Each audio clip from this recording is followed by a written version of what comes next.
ಮಂಡ್ಯ. ನಮ್ಮಲ್ಲಿ ಎಲ್ಲ ರೀತಿಯ ವುಡನ್ ಮತ್ತು ಸ್ಟೀಲ್ ಫರ್ನಿಚರ್ಗಳು ದೊರೆಯಲಿದೆ. ಬೆಡ್ರೂಮ್ ಸೆಟ್ಗಳು, ವಾರ್ಡ್ರೋಬ್ಗಳು, ಡೈನಿಂಗ್ ಸೆಟ್ಗಳು, ಸೋಫಾಗಳು, ಸ್ಟಡಿ ಟೇಬಲ್ಗಳು, ಕಚೇರಿ ಪೀಠೋಪಕರಣಗಳನ್ನು ಒಳಗೊಂಡಂತೆ ಸಾಂಪ್ರದಾಯಿಕ ಮತ್ತು ಆಧುನಿಕ ಉನ್ನತ ಗುಣಮಟ್ಟದ ವಿನ್ಯಾಸಗಳ ಶ್ರೇಣಿಯನ್ನ ನೀಡುತ್ತದೆ. ರೆಡಿಮೇಡ್ ಮತ್ತು ಕಸ್ಟಮ್ ಪೀಠೋಪಕರಣಗಳ ಆಯ್ಕೆಗಳು ಕೈಗೆಟಕುವ ಬೆಲೆಯಲ್ಲಿ ಲಭ್ಯವಿದೆ. ಗುಣಮಟ್ಟಕ್ಕೆ ಹೆಸರುವಾಸಿಯಾಗಿರುವ ಎಎಂ ಫರ್ನಿಚರ್ ಶೋರೂಮ್ನಲ್ಲಿ ಮನೆ, ಕಚೇರಿ, ಶಾಲಾ ಕಾಲೇಜುಗಳು ಮತ್ತು ಪೂಜಾ ಸ್ಥಳಗಳಿಗೆ ಪೀಠೋಪಕರಣಗಳು ಮತ್ತು ಆಂತರಿಕ ವಸ್ತುಗಳನ್ನು ಸ್ಪರ್ಧಾತ್ಮಕ ಬೆಲೆಯಲ್ಲಿ ನೀಡಲಾಗುತ್ತೆ. ಗ್ರಾಹಕರ ಅಗತ್ಯವನ್ನ ಪೂರೈಸಲು ಕಸ್ಟಮೈಸ್ ಮಾಡಿದ ಪೀಠೋಪಕರಣಗಳು ಮತ್ತು ಇಎಂಐ ಸೌಲಭ್ಯ ದೊರೆಯಲಿದೆ. ಹೆಚ್ಚಿನ ಮಾಹಿತಿಗಾಗಿ ಭೇಟಿ ನೀಡಿ AM furniture showroom, Holal circle, Nagamangala road, Srinivasa temple road, Mandya. ದೂರವಾಣಿ ಸಂಖ್ಯೆ 9900622012 ಮತ್ತು 7019954294. ಕರ್ನಾಟಕ ಸ್ವಾಭಿಮಾನಿ ಸಮಸಮಾಜ ಕೆಎಎಸ್ ಸಂಘಟನೆ ರಾಜ್ಯ ಸಮಿತಿ ಮತ್ತು ಜಿಲ್ಲಾ ಸಮಿತಿ ಆಯೋಜಿಸಿದ್ದ 75ನೇ ಸಂವಿಧಾನ ಅಮೃತ ಮಹೋತ್ಸವ ಆಚರಣೆ ಮತ್ತು ಕರ್ನಾಟಕ ಸ್ವಾಭಿಮಾನಿ ಸಮಸಮಾಜ ದಶಮಾನೋತ್ಸವ ಸಮಾರಂಭ ನಗರದ ಡಾಕ್ಟರ್ ಬಿಆರ್ ಅಂಬೇಡ್ಕರ್ ಭವನದಲ್ಲಿ ನಡೆಯಿತು. ಡಾಕ್ಟರ್ ಬಿಆರ್ ಅಂಬೇಡ್ಕರ್ ಅವರ ಭಾವಚಿತ್ರಕ್ಕೆ ಸಚಿವರು ಮತ್ತು ಶಾಸಕ ರವಿಕುಮಾರ್ ಗಣಿಗ ಮತ್ತು ದಿನೇಶ್ ಗೂಳಿಗೌಡ ಹಾಗೂ ಕಾಂಗ್ರೆಸ್ ನಾಯಕ ಸ್ಟಾರ್ ಚಂದ್ರು ಸೇರಿದಂತೆ ಹಲವರು ಪುಷ್ಪಾರ್ಚನೆ ಮಾಡಿ ಗೌರವ ಸಮರ್ಪಿಸಿದರು. ಈ ಸಂದರ್ಭದಲ್ಲಿ ಮಾತನಾಡಿದ ಕೃಷಿ ಮತ್ತು ಜಿಲ್ಲಾ ಉಸ್ತುವಾರಿ ಸಚಿವ ಎನ್ ಚಲುವರಾಯಸ್ವಾಮಿ, ಸಮಾಜದ ಹಿತದೃಷ್ಟಿಯಿಂದ ನಾವು ಸಾರ್ವಜನಿಕರನ್ನ, ಮಹಿಳೆಯರನ್ನ, ಯುವಕರನ್ನ ಭಾರತ ದೇಶದ ಇತಿಹಾಸದತ್ತ ತಿರುಗಿಸಬೇಕಿದೆ. ನಮ್ಮ ಕಾಲ ಮುಗಿಯುತ್ತಾ ಬಂದಿದೆ. ನಮ್ಮ ಹಿಂದೆ ಬರುವಂತಹ ಹೊಸ ಪೀಳಿಗೆ ಸಂವಿಧಾನದ ಪ್ರಜ್ಞೆ ಹೆಚ್ಚಿಸಿಕೊಳ್ಳಬೇಕೆಂದು ಸಲಹೆ ನೀಡಿದರು. ಈ ದೇಶದ ಸಂವಿಧಾನ ಬಹುಶಃ ಎಲ್ಲ ಗ್ರಂಥಗಳಿಗಿಂತಲೂ ಶ್ರೇಷ್ಠವಾಗಿದೆ ಅಂತ ಪ್ರಜ್ಞಾವಂತರು ಹೇಳಿದ್ದಾರೆ. ಇದನ್ನು ಉಳಿಸಿಕೊಳ್ಳುವ ಜವಾಬ್ದಾರಿ ಎಲ್ಲರ ಮೇಲಿದೆ. ಯಾಕಂದ್ರೆ ಪ್ರತಿಯೊಬ್ಬ ನಾಗರಿಕರಿಗೂ ಶಕ್ತಿ ತುಂಬುವ ಗ್ರಂಥ ಸಂವಿಧಾನವಾಗಿದೆ ಎಂದರು. ಸಮಾಜದ ಹಿತದೃಷ್ಟಿಯಿಂದ ನಾವು ಸಾರ್ವಜನಿಕರನ್ನ, ಮಹಿಳೆಯರನ್ನ, ಯುವಕರನ್ನ ಸ್ವಲ್ಪ ಭಾರತ ದೇಶದ ಇತಿಹಾಸದ ಕಡೆ ತಿರುಗಿಸ್ತೇ ಇದ್ದರೆ ಮುಂದೊಂದು ದಿವಸ ನಮ್ಮ ಕಾಲ ಮುಗಿತಾ ಬರುತ್ತೆ. ನಮ್ಮ ಹಿಂದೆ ಬರ್ತಕ್ಕಂಥ ಹೊಸ ಪೀಳಿಗೆಗಳಿಗೆ ಅನಾಹುತ ಕಾದಿದೆ ಅನ್ನೋದನ್ನು ನಾವೆಲ್ಲರೂ ಅರ್ಥ ಮಾಡ್ಕೋಬೇಕಾಗುತ್ತೆ. ಈ ದೇಶದ ಸಂವಿಧಾನ ಬಹಳ ಮುಖ್ಯ. ಬಹುಶಃ ಎಲ್ಲ ಗ್ರಂಥಗಳಿಗಿಂತ ಶ್ರೇಷ್ಠ ಅಂತೇಳಿ ಅನೇಕ ತಿಳಿದವರು ಹೇಳ್ತಾರೆ. ಕಾರಣ ಇದು ದಲಿತರಿಗೆ ಅನ್ನೋದು ಮಹಾ ತಪ್ಪು. ಪ್ರತಿಯೊಬ್ಬ ಈ ನಾಡಿನ ವ್ಯಕ್ತಿಗೆ ಸಂವಿಧಾನ ಎಲ್ಲ ಥರದ ಶಕ್ತಿಯನ್ನು ತುಂಬಿದೆ. ಅದೇನಾಗುತ್ತೆ, ಅಂಬೇಡ್ಕರ್ ಅವರ ಅಧ್ಯಕ್ಷರಾಯಿತು ಅಂದಾಕಕ್ಕೆ ಇದು ದಲಿತರು ಅನ್ನೋದು ತಪ್ಪು. ಅವತ್ತಿನ ಕಾಲದಲ್ಲಿ ಮಹಾತ್ಮ ಗಾಂಧಿಯರ ನಾಯಕತ್ವದಲ್ಲಿ ಸ್ವತಂತ್ರವನ್ನು ತಂದುಕೊಟ್ಟಂತಾದ ನಂತರ ಆಡಳಿತದ ವ್ಯವಸ್ಥೆ ಪ್ರಾರಂಭ ಆದಾಗ ಅಂಬೇಡ್ಕರ್ ಅವರು ಶ್ರಮಜೀವಿ, ಬುದ್ಧಿವಂತರು, ಅವರಿಗೆ ಜ್ಞಾನ ಇದೆ. ಅವರು ದೇಶವನ್ನು ಸುತ್ತಿ ದೇಶದ ಜನರ ಸಮಸ್ಯೆಯನ್ನು ಅರ್ಥ ಮಾಡಿಕೊಂಡು ಆಡಳಿತ ಮುಂದೆ 100 ವರ್ಷ ಯಾವ ರೀತಿ ಹೋಗಬೇಕು, ಜನರ ಬದುಕಿಗೆ ಯಾವ ರೀತಿ ಒಂದು ಮಾರ್ಗದರ್ಶನವನ್ನು ಕೊಡಲಿಕ್ಕೆ ಸಾಧ್ಯ ಅನ್ನುವಂಥ ರೀತಿಯಲ್ಲಿ ಆ ಟೀಮ್ ವರ್ಕ್ ಮಾಡಿ ನೆಹರು ಅವರ ಪ್ರಧಾನಿಯ ಆಗಿದ್ದಂಥ ಅವರ ಅಧ್ಯಕ್ಷತೆಯಲ್ಲಿ ಆ ಪಾರ್ಲಿಮೆಂಟ್ನಲ್ಲಿ ಅಕ್ಸೆಪ್ಟ್ ಮಾಡಿ ನಾವೆಲ್ಲರೂ ಸಹ ಅದನ್ನು ಸಂತೋಷವಾಗಿ ಒಪ್ಪಿ ದೇಶ ಸಂವಿಧಾನದ ಇದರಲ್ಲಿ ಹೋಗ್ತಾ ಇದ್ದೀವಿ. ಪ್ರತಿಯೊಬ್ಬರಿಗೂ ಒಂದಲ್ಲ ಒಂದು ರೀತಿ ನಾವು ಇವತ್ತೇನಾದರೂ ಸಾಮಾನ್ಯ ಜನರು, ಅತ್ಯಂತ ಕಡು ಬಡವರು, ಯಾವುದೇ ಹಣಬಲ, ಜನಬಲ, ಅಧಿಕಾರ ಬಲ ಇಲ್ಲದೇ ಇರೋರು ಒಂದು ಕಡೆ ನಿಂತು ತೊಡೆ ತಟ್ಟಕ್ಕೆ ಸಾಧ್ಯ ಇದೆ ಅಂದರೆ ಅದು ಈ ಸಂವಿಧಾನ. ಮಾಜಿ ಶಾಸಕ ಡಾಕ್ಟರ್ ಕೆ ಅನ್ನದಾನಿ ಮಾತನಾಡಿ, ಒಬ್ಬ ಸಾಮಾನ್ಯ ವ್ಯಕ್ತಿಯು ತನ್ನ ಘನತೆ, ವಿಶ್ವಾಸ, ಗೌರವ, ಸ್ವಾಭಿಮಾನಕ್ಕೆ ಧಕ್ಕೆ ಆದರೆ ಗಟ್ಟಿಯಾಗಿ ಧ್ವನಿ ಎತ್ತೋದಕ್ಕೆ ಶಕ್ತಿ ತುಂಬುವುದು ಸಂವಿಧಾನವಾಗಿದೆ. ಇಂತಹ ಸಂವಿಧಾನವನ್ನು ಉಳಿಸಿ ಬೆಳೆಸಿ ಮುಂದಿನ ಪೀಳಿಗೆಗೆ ಸಮರ್ಪಿಸುವ ಅವಶ್ಯಕತೆ ಇದೆ ಅಂತ ತಿಳಿಸಿದರು. ಇವತ್ತು ಬಹಳಷ್ಟು ವಿಚಾರಗಳನ್ನ ಪ್ರಸ್ತಾಪ ಮಾಡಿದ ಸಮಾಜದಲ್ಲಿ ಹಲವಾರು ಬಾಬಾ ಸಾಹೇಬರ ವಿಚಾರಗಳು, ಅಂಬೇಡ್ಕರ್ ಅವರ ಇವತ್ತೇನು ಸಂವಿಧಾನ ಓದು, ಸಂವಿಧಾನ ತಿಳ್ಕೊ, ಸಂವಿಧಾನ ಅಂದ್ರೆ ಏನು, ಸಂವಿಧಾನದಲ್ಲಿ ಏನಿದೆ ಅಂತಕ್ಕಂಥ ವಿಚಾರಗಳನ್ನ ಚರ್ಚೆ ಮಾಡ್ತಾ ಮಾಡ್ತಾ ಮಾಡ್ತಾ ಮಾಡ್ತಾ ಸಮಾಜದಲ್ಲಿ ಸಂವಿಧಾನ ಅಂದ್ರೆ ಏನು, ಯಾತಕ್ಕಾಗಿದೆ, ಈ ದೇಶಕ್ಕೆ ಸಂವಿಧಾನ ಏನು ಕೊಡುಗೆ ಕೊಟ್ಟಿದೆ, ಸಂವಿಧಾನ ಗ್ರಂಥ ಎಷ್ಟು ಅತ್ಯುತ್ತಮವಾಗಿದೆ ಅಂತಕ್ಕಂಥದ್ದನ್ನ ಇತ್ತೀಚಿನ ದಿನಗಳಲ್ಲಿ ಸ್ವಲ್ಪ ಮೇಲ್ವರ್ಗದವರು ಕೂಡ ತಿಳ್ಕೊಳ್ತಾ ಇದ್ದಾರೆ. ಬಾಬಾ ಸಾಹೇಬರ ಸಂವಿಧಾನವನ್ನ ನಾವೆಲ್ಲ ಓದ್ಕೊಳ್ಬೇಕಾಗಿದೆ. ಈ ಕತೆ ಕಾದಂಬರಿಗಳನ್ನ ಓದಲಿಕ್ಕೆ ಸಮಯ ಸಿಗುತ್ತೆ, ಓದ್ತೀವಿ. ಹಲವಾರು ಸಾಹಿತಿಗಳು ಕಾದಂಬರಿಗಳು ಬರೆದಿದ್ದಾರೆ, ಸಾಹಿತ್ಯ ರಚನೆ ಮಾಡಿದ್ದಾರೆ, ಹಲವಾರು ವಿಚಾರಗಳನ್ನ ಅಲ್ಲಿ ಅಡಕ ಮಾಡಿದ್ದಾರೆ. ನಾವೆಲ್ಲ ಓದಿದ್ದೀವಿ. ಅದಕ್ಕಿಂತ ಹೆಚ್ಚಾಗಿ ನಮ್ಮನ್ನ ರಕ್ಷಣೆ ಮಾಡಿರ್ತಕ್ಕಂಥ, ನಮಗೆ ರಕ್ಷಣೆ ಕೊಟ್ಟಿರ್ತಕ್ಕಂಥ, ನಮ್ಮ ಬದುಕನ್ನ ಬದಲಾವಣೆ ಮಾಡಿರ್ತಕ್ಕಂಥ ಸಂವಿಧಾನವನ್ನ ನಾವೆಲ್ಲರೂ ಕೂಡ ಓದಬೇಕು ಅಂತಕ್ಕಂಥದ್ದು ಬಹಳ ಮುಖ್ಯವಾಗಿದೆ. ಸಮಾರಂಭದಲ್ಲಿ ಮೈಸೂರಿನ ಉರಿಲಿಂಗ ಪೆದ್ದೇಶ್ವರ ಮಠದ ಪೀಠಾಧ್ಯಕ್ಷ ಜ್ಞಾನಪ್ರಕಾಶ ಸ್ವಾಮೀಜಿ, ಕರ್ನಾಟಕ ಸ್ವಾಭಿಮಾನಿ ಸಮಾಜದ ರಾಜ್ಯಾಧ್ಯಕ್ಷ ಎಚ್ ನರಸಿಂಹಮೂರ್ತಿ, ಸಂಸ್ಥಾಪಕ ಅಧ್ಯಕ್ಷ ಡಾಕ್ಟರ್ ಕುಮಾರಸ್ವಾಮಿ ಸಾಗ್ಯ, ಮಂಡ್ಯ ನಗರಾಭಿವೃದ್ಧಿ ಪ್ರಾಧಿಕಾರದ ಅಧ್ಯಕ್ಷ ನಯೀಂ, ನಾವು ದ್ರಾವಿಡ ಕನ್ನಡಿಗರು ಚಳುವಳಿಯ ಅಭಿಯೋಕಲಿಗ ಖ್ಯಾತ ಲೇಖಕ ಎಸ್ ಸಿದ್ದಯ್ಯ, ತಿರುಮಲಾಪುರ ನಾರಾಯಣ, ಎಲ್ ಸಂದೇಶ್, ಲಕ್ಷ್ಮಣ್ ಚಿರ್ನಳ್ಳಿ ಹಾಜರಿದ್ದರು. ಮಂಡ್ಯ ಜಿಲ್ಲಾ ಹಾಲು ಒಕ್ಕೂಟ ಆಡಳಿತ ಮಂಡಳಿಯ 12 ಸ್ಥಾನಗಳಿಗೆ ನಡೆದ ಚುನಾವಣೆಯಲ್ಲಿ 7 ಸ್ಥಾನಗಳ ಫಲಿತಾಂಶ ಮಾತ್ರ ಪ್ರಕಟಗೊಂಡಿದ್ದು, ಇನ್ನು 5 ಸ್ಥಾನಗಳ ಫಲಿತಾಂಶ ಘೋಷಣೆಗೆ ನ್ಯಾಯಾಲಯ ತಡೆಯಾಜ್ಞೆ ನೀಡಿದೆ. ಜಿಲ್ಲೆಯ 7 ತಾಲೂಕುಗಳ ಪೈಕಿ ಮದ್ದೂರು, ಮಳವಳ್ಳಿ, ಕೆಆರ್ಪೇಟೆ ತಾಲೂಕುಗಳ ಫಲಿತಾಂಶ ಘೋಷಣೆಗೆ ನ್ಯಾಯಾಲಯ ತಡೆಯಾಜ್ಞೆ ನೀಡಿದೆ. ಹಾಗಾಗಿ ತಾಲೂಕುಗಳಲ್ಲಿರುವ 5 ಸ್ಥಾನಗಳ ಮತ ಎಣಿಕೆ ಪೂರ್ಣಗೊಂಡಿದ್ದು, ಫಲಿತಾಂಶ ಘೋಷಣೆಯಷ್ಟೇ ಬಾಕಿ ಉಳಿದಿದೆ. ಉಳಿದಂತೆ ಮಂಡ್ಯ, ಪಾಂಡವಪುರದಲ್ಲಿ ಜೆಡಿಎಸ್ ಮೇಲುಗೈ ಸಾಧಿಸಿದರೆ, ನಾಗಮಂಗಲ, ಶ್ರೀರಂಗಪಟ್ಟಣದಲ್ಲಿ ಕಾಂಗ್ರೆಸ್ ವಿಜಯ ಪತಾಕೆ ಹಾರಿಸಿದೆ. ಮಂಡ್ಯ ತಾಲೂಕಿನಿಂದ ಜೆಡಿಎಸ್ ಬೆಂಬಲಿತ ಅಭ್ಯರ್ಥಿಗಳಾಗಿ ಮನ್ಮೂಲ್ ಮಾಜಿ ಅಧ್ಯಕ್ಷ ಬಿಆರ್ ರಾಮಚಂದ್ರ, ಎಂಎಸ್ ರಘುನಂದನ್, ಕಾಂಗ್ರೆಸ್ ಬೆಂಬಲಿತ ಅಭ್ಯರ್ಥಿಯಾಗಿ ಯುಸಿ ಶಿವಕುಮಾರ್ ಆಯ್ಕೆಯಾಗಿದ್ದರೆ, ನಾಗಮಂಗಲ ತಾಲೂಕಿನಿಂದ ಕಾಂಗ್ರೆಸ್ ಬೆಂಬಲಿತ ಅಭ್ಯರ್ಥಿಗಳಾಗಿ ವಿಧಾನ ಪರಿಷತ್ ಮಾಜಿ ಸದಸ್ಯ ಎನ್ ಅಪ್ಪಾಜಿಗೌಡ, ಲಕ್ಷ್ಮೀನಾರಾಯಣ ಹಾಗೂ ಶ್ರೀರಂಗಪಟ್ಟಣ ತಾಲೂಕಿನಿಂದ ಮನ್ಮೂಲ್ ಅಧ್ಯಕ್ಷ ಬಿ ಬೋರೇಗೌಡ ಹಾಗೂ ಪಾಂಡವಪುರ ತಾಲೂಕಿನಿಂದ ಸಿ ಶಿವಕುಮಾರ್ ಅವರು ಚುನಾಯಿತರಾಗಿದ್ದಾರೆ. 4 ಕ್ಷೇತ್ರಗಳ ಫಲಿತಾಂಶದಲ್ಲಿ ಜೆಡಿಎಸ್ 3, ಕಾಂಗ್ರೆಸ್ 4ರ ಸ್ಥಾನದಲ್ಲಿ ವಿಜಯ ಸಾಧಿಸಿದೆ.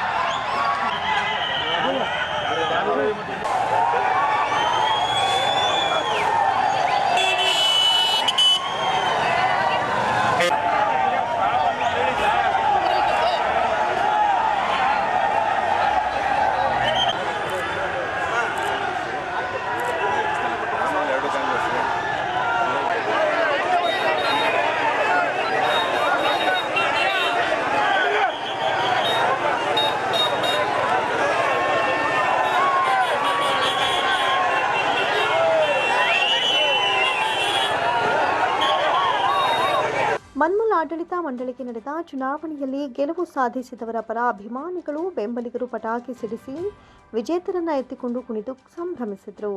ಮತ ಎಣಿಕೆ ಸ್ಥಳವಾದ ಮೈಶುಗರ್ ಪ್ರೌಢಶಾಲೆ ಎದುರು ಕಾಂಗ್ರೆಸ್, ಜೆಡಿಎಸ್, ಬಿಜೆಪಿ ಬೆಂಬಲಿತ ಅಭ್ಯರ್ಥಿಗಳ ಪರ ಸಾವಿರಾರು ಸಂಖ್ಯೆಯಲ್ಲಿ ಅಭಿಮಾನಿಗಳು, ಬೆಂಬಲಿಗರು, ಕಾರ್ಯಕರ್ತರು ನೆರೆದಿದ್ದರು.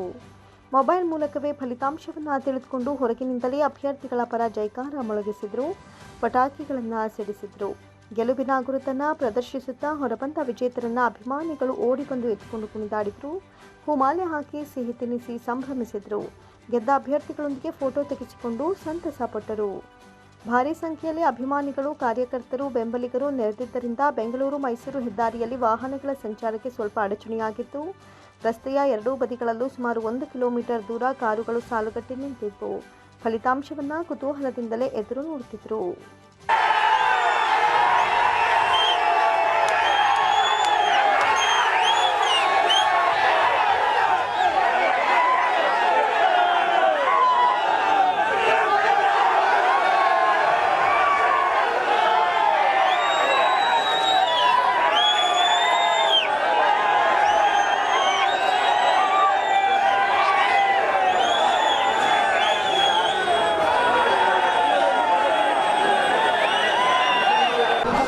ಈ ದಿನ ನಮ್ಮ ಮಂಡ್ಯ ಜಿಲ್ಲಾ ಹಾಲು ಒಕ್ಕೂಟದ ಮಹಾಮಂಡಳಿ ಕ್ಷೇತ್ರಕ್ಕೆ ಪಾಂಡುಪುರ ವಿಧಾನಸಭಾ ಕ್ಷೇತ್ರದಿಂದ ನಡೆದಂಥ ಚುನಾವಣೆಯಲ್ಲಿ ಏನು 123 ಮತಗಳು ಚಲಾವಣೆಯಾಗಿದ್ವು.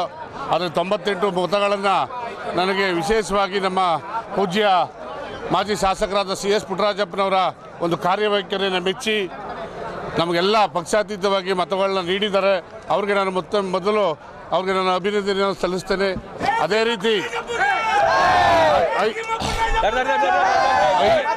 ಏನು ವಿಶೇಷವಾಗಿ ಏನು ನಮ್ಮ ಗ್ರಾಮೀಣ ಪ್ರದೇಶದಲ್ಲಿ ಹೈನುಗಾರಿಕೆಗೆ ಹೆಚ್ಚು ಒತ್ತು ಕೊಟ್ಟು ವಿಶೇಷವಾಗಿ ನಮ್ಮ ತಾಯಂದರು ಈ ಹೈನುಗಾರಿಕೆಗೆ ಏನು ಮುಂದಿನ ದಿನಗಳಲ್ಲಿ ಅದರಲ್ಲೂ ವಿಶೇಷವಾಗಿ ಯುವಕ ಮಿತ್ರರು ಏನು ಒಂದು ಹೈನುಗಾರಿಕೆಗೆ ಒತ್ತು ಕೊಡೋದ್ರ ಮುಖಾಂತರ ನಾವು ಮಹಾಮಂಡಳಿನ ಇನ್ನು ಮುಂದಿನ ದಿನದಲ್ಲಿ ಒಂದು ಉನ್ನತ ಮಟ್ಟಕ್ಕೆ ತಗೊಂಡೋಗೋಣ ಅಂತ ಈ ಸಂದರ್ಭದಲ್ಲಿ ನಾನು ಹೇಳಕ್ಕೆ ಬಯಸ್ತೇನೆ.